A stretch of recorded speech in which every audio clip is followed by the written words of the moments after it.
నమస్కారం. అందరికీ పరశురామ జయంతి శుభాకాంక్షలు. శ్రీ మహావిష్ణువు 6వ అవతారమే పరశురాముడు. స్కాంద బ్రహ్మాండ పురాణాల ప్రకారం పరశురామ అంటే పాశుతో రాముడు.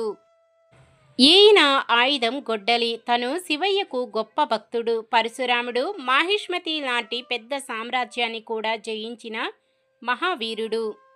ఈయన లక్ష్మీదేవి అవతారమైన ధనవిని పెళ్లి చేసుకున్నారు. కొన్ని గ్రంథాల ప్రకారం ఈయన ఎప్పటికీ అమరుడు. ఇప్పటికీ తాను భూమిపై ఉన్నట్లు చాలామంది నమ్ముతారు. భీష్ముడు, ద్రోణాచార్యుడు, కర్ణుల గురువు పరశురామునిగా పలు గ్రంథాల్లో ప్రస్తావించబడింది. హరివంశ పురాణం ప్రకారం కార్తవీర్యార్జునుడు రాజు. ఈయన మాహిష్మతి సామ్రాజ్యాన్ని పరిపాలించారు. ఈ సమయంలో ఆయన చాలా కష్టాలు పడ్డారు.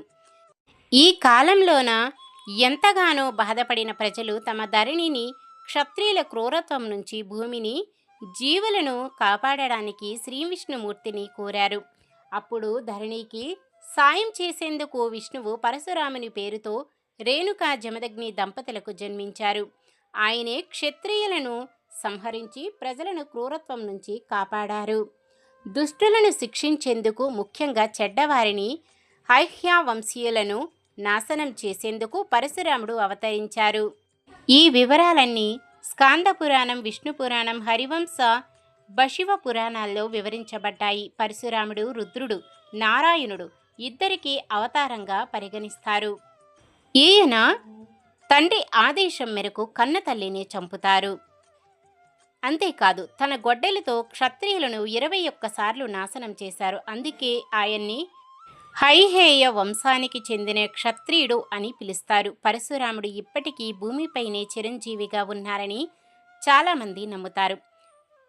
త్రేతాయుగంలో హిందూ మతంలో జన్మించిన 7 అమరవీరులలో ఈయన ఒకరు. తన పుట్టుకతో బ్రాహ్మణుడు అయినప్పటికీ క్షత్రియుల దూకుడు, ధైర్యం ఉన్నాయి కాబట్టి తనకి బ్రహ్మ క్షత్రియ అనే పేరు వచ్చింది.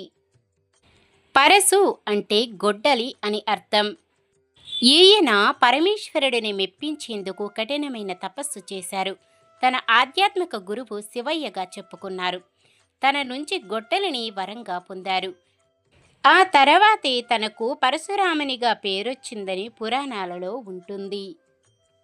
ఇంకా ఉంటుంది. నెక్స్ట్ పార్ట్లో చూడండి.